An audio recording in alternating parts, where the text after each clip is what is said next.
The worst thing about secrets is that they don't stay buried forever. No matter how carefully you hide them, they always find a way to the surface. You know, if you had asked me back then, I would have told you that my life was perfect. I had everything a man could ever want: a beautiful wife, Vanessa, 2 amazing kids, and a home that always felt warm and full of love. I wasn't just happy. I was certain my marriage was strong. I remember the little things the most. The way Vanessa would greet me at the door when I got home from work, smiling like she had been waiting all day just to see me. We had a connection that felt real, deep, unbreakable. Of course, work kept me busy. I had a demanding job in the corporate world, and that meant long hours, business trips, and nights spent answering emails instead of sitting on the couch with my family. But I never thought of it as a problem. In my mind, I was doing what I had to do. I was building something for us, securing our future, so that my wife and kids would never have to struggle. Vanessa never complained. Not once. She understood. At least that's what I believed. She always reassured me, telling me how proud she was of me and how she appreciated everything I did. Our love life was just as passionate as ever. When I was home, we made the most of our time together. She never acted distant or cold. If anything, she made me feel like she still loved me the same way she did in the beginning. And that's why I never saw it coming. I never doubted her. Not even for a second. That trust was my biggest mistake. It was supposed to be a perfect weekend. The kids were away at their grandparents' house, giving Vanessa and me a rare chance to be alone. We had planned a romantic night, just the 2 of us, no distractions, no responsibilities. Dinner at our favorite restaurant, good wine, and the kind of night that reminded us why we fell in love in the first place. And for a while it was perfect. We sat across from each other, laughing, reminiscing about the early years when we were just 2 broke college kids dreaming about the future. We flirted like we used to, stealing glances and brushing hands over the table. The wine made us bold and playful. Every time she smiled at me, I felt lucky to be her man. On the drive home, I teased her, whispering things about what I had planned for her once we got inside. She giggled, playfully biting her lip, her cheeks flushed from the wine. Her hand rested on my thigh, her touch sending electricity through my body. It felt like old times. I had no idea that everything I knew about my marriage was minutes away from crumbling. We pulled into the garage, and Vanessa stepped out of the car first. I stayed behind, reaching for my phone and wallet when something caught my eye. A phone. It had fallen between the seats, almost hidden in the dark. I picked it up confused. It wasn't mine. My first thought was that maybe it was an old phone of Vanessa's, one she had forgotten about. Or maybe she borrowed it from a friend. But the moment I turned on the screen, something inside me shifted. The wallpaper wasn't familiar. The lock screen showed a missed message notification. A name, Eric. I felt my stomach drop. My mind tried to reason with itself. It could be a coincidence, right? But my gut was already twisting with something I didn't want to name. I unlocked the phone, and that's when my world ended. The messages weren't friendly. They weren't work-related. They weren't innocent. They were explicit, personal. My chest tightened, my breath coming in short, uneven bursts. My fingers scrolled through more messages, and with each one, the pain cut deeper. There was no doubt, no room for misinterpretation. My wife was having an affair. Then the final blow. Her lover wasn't just anyone.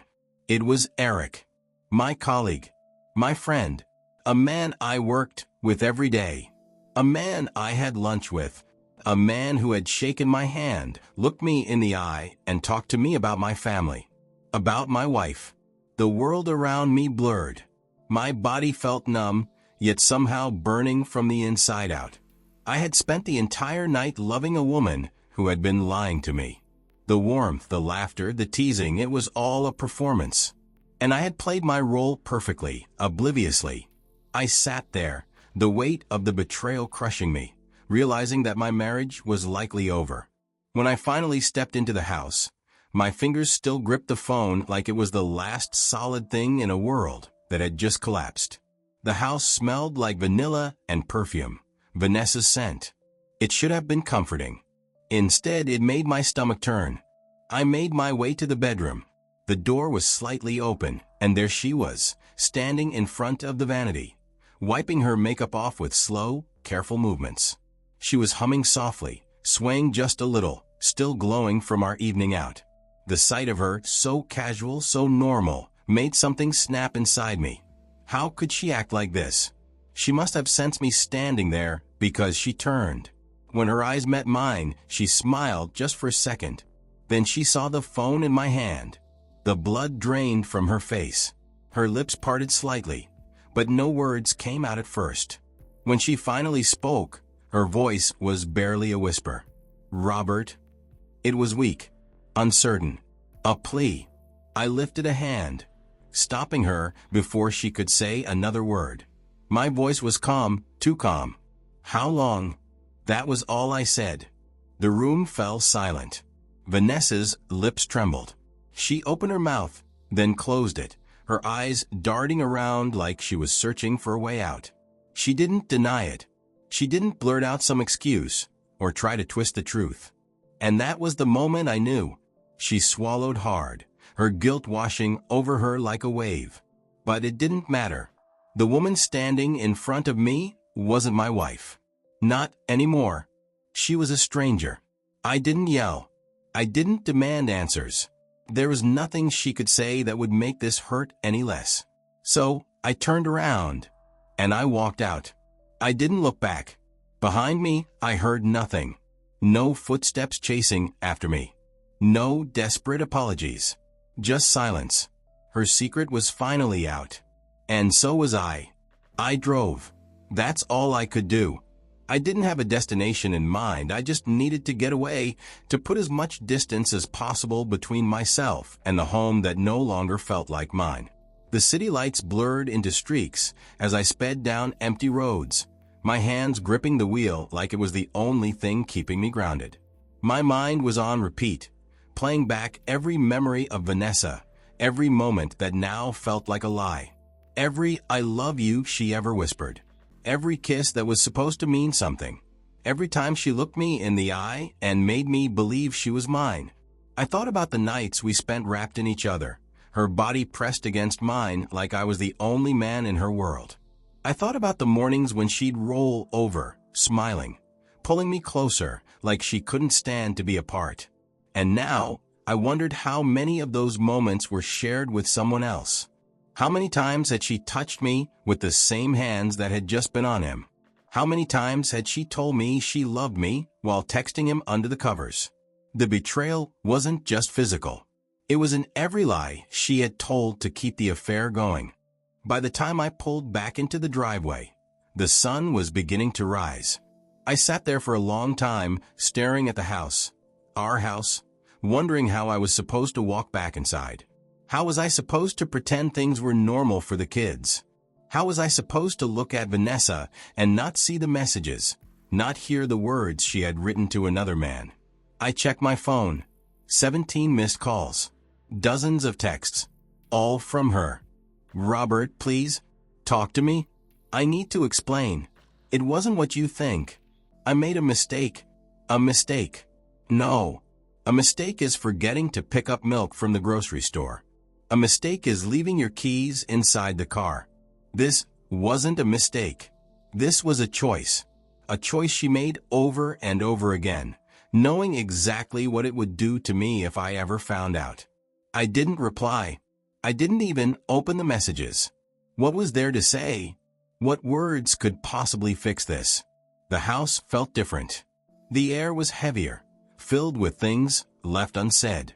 Vanessa tiptoed around me, watching me with wary eyes as if she was waiting for me to explode. But I didn't. I was too numb to yell, too tired to argue. We moved around each other like ghosts, pretending for the sake of the kids. They were the only thing that mattered now. They knew something was wrong, though they were too young to understand. My daughter, just 6 years old, tugged at my sleeve one morning, her big brown eyes filled with worry. "Daddy, why don't you smile anymore?" I had no answer. I just hugged her, holding her tighter than I ever had before, feeling the weight of everything pressing down on me. I used to believe in forgiveness. I used to believe in second chances. But some betrayals, some wounds cut too deep. Some things you just can't come back from. I knew Vanessa must have told her lover about my discovery. The first day back at work after that night, I saw the shift immediately. Eric, once overly confident, always quick with a joke or a handshake, wouldn't even look at me. He avoided the break room, took different hallways, and suddenly had urgent meetings whenever I was around. I didn't chase him. I didn't demand answers. I didn't need to. He knew. And he was afraid. But I wasn't going to confront him. I wasn't going to let him see my pain. Because men like Eric, they feed off of that. They thrive on knowing they've taken something that wasn't theirs, getting away with it like it was some kind of victory. No, I wasn't going to give him that moment. I had something better planned. Eric thought he had gotten away with betraying me, but he forgot one thing: I knew things. Things that could ruin him. See, Eric had a habit of cutting corners at work. Small things at first, like falsifying reports to make himself look better, or shifting blame onto junior employees when mistakes happened.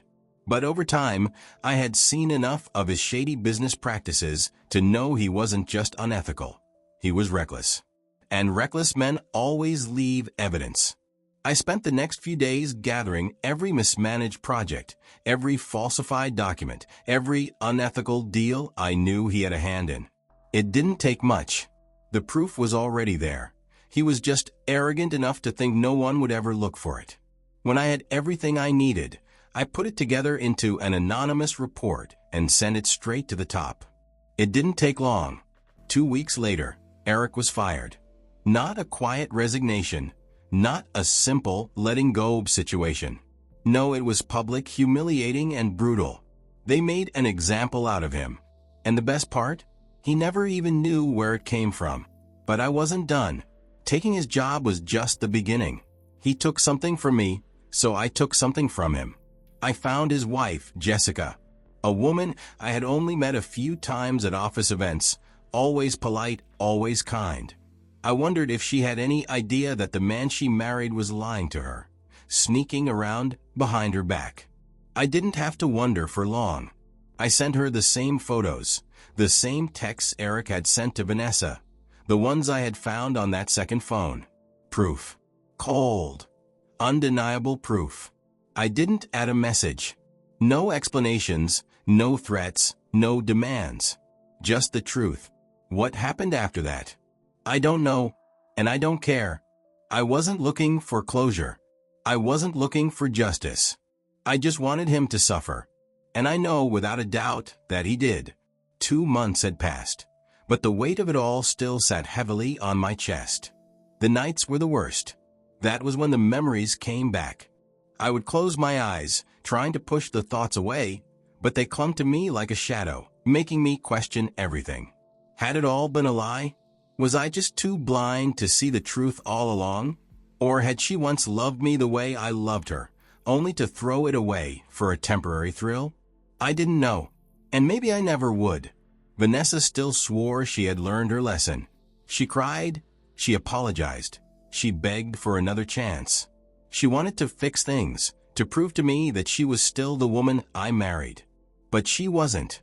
I didn't believe her. I couldn't, because if she had truly loved me, if she had truly valued what we had, she never would have done it in the first place. And yet, she was still here, still acting as if she deserved redemption. I had destroyed Eric. That part was over. He was out of a job. His marriage? Probably over too. That should have made me feel better. It didn't. Vanessa, though? She was still in my life. She's still the mother of my children. And that was where things became complicated. Every time I looked at my kids, I felt the weight of responsibility settles deeper in my bones. They didn't know what had happened. They didn't understand why things were different. They just knew that something had shifted, that their father wasn't the same man he used to be. I had a choice to make. Do I stay for them? Do I pretend for the sake of keeping our family together? Or do I walk away completely, leaving behind the woman who betrayed me, but also tearing apart the only family my children had ever known? I didn't have the answers. Maybe that's why I'm telling this story. Maybe you, whoever's listening, whoever's reading, maybe you can tell me what to do. Because if there's one thing I know for certain, it's this. The truth always finds its way to the surface. And when it does, the consequences are devastating.